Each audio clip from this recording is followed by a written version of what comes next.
Hi, welcome to Biomedical Engineers TV. In this series, we will look into MRI machines. In this video, we will cover the beginning of MRI machines, what are MRI machines, and the types of MRI machines. If you like our videos, do subscribe to the channel and give us a thumbs up. Let's begin with the history of MRI machines. A magnetic resonance imaging machine, better known as an MRI, has a long and complicated history beginning in 1945. It all started when Swiss physicist named Felix Bloch conducted an experiment regarding a new method of nuclear induction, a study of nuclear moments in solids, liquids, or gases.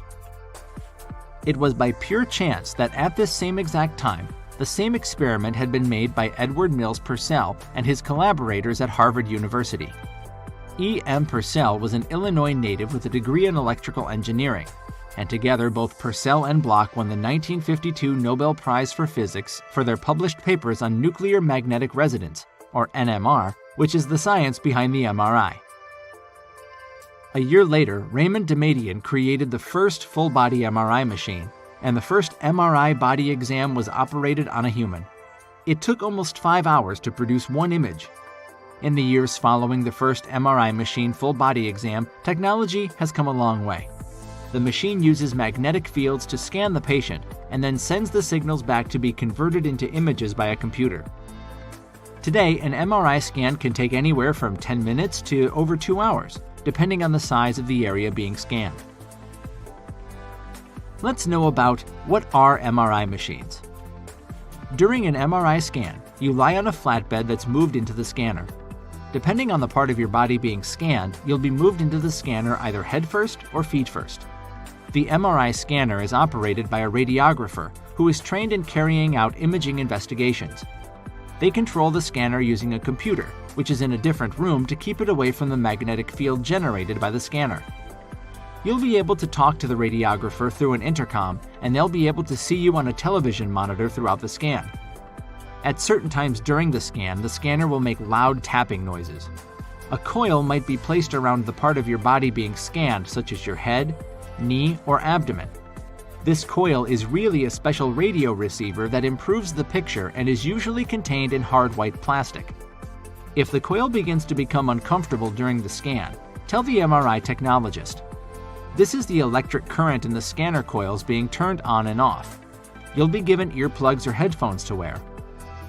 It's very important to keep as still as possible during your MRI scan. The scan lasts 15 to 90 minutes depending on the size of the area being scanned and how many images are taken. Let's see the different types of MRI machines. A magnetic resonance imaging, or MRI machine, is a sophisticated medical imaging and diagnostic device.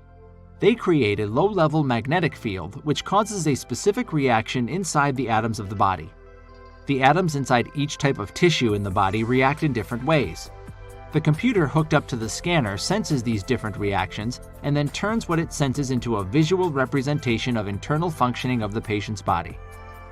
In the past, all MRI machines not only worked the same, but also looked the same. Today, though, there are 4 different types of MRI scanners available to patients. The first type of MRI machine is the traditional closed MRI. A closed MRI machine is a large tube that a patient lies in. This style of scanner almost always produces images that are of very high quality. Patient comfort in these machines is sometimes a problem. The small tube that a patient must lay in can cause a patient who is claustrophobic to panic. The MRI machine requires the patient to lie very still. Someone who is moving around can make scanning almost impossible. The small opening size of some closed MRI machines means that the overweight patients simply cannot be scanned. The second type of MRI machine is open MRI scans. In an effort to allow claustrophobic patients more comfort and to allow obese patients to be scanned, the open MRI was developed. Older open-type scanners did not produce very good quality images due to a reduced number of magnets. The new machines come very close to matching those seen in a closed MRI. These still require a patient to lie down, but do not completely enclose the patient. The third is the standing or sitting MRI. Comfort is a very important part of patient care. The desire to increase comfort led to the development of MRI machines that allow patients to stand or sit. While these machines help with patient comfort, they currently don't provide a good image quality. In the future, these machines may improve in quality, which will make them much more useful. Right now, they are only useful in very specific circumstances. The fourth is the portable MRI machine. Hyperfine, a company with offices in New York City and St. Guilford, Connecticut, won FDA clearance for the first MRI scanner that can be wheeled to the patient bedside.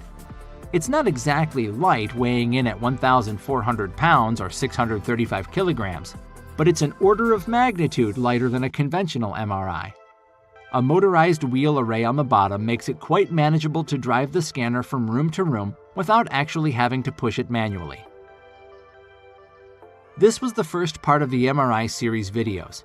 In the next part, we will look into components of MRI machines, types of scans in MRI machines, and helium-less MRI machines.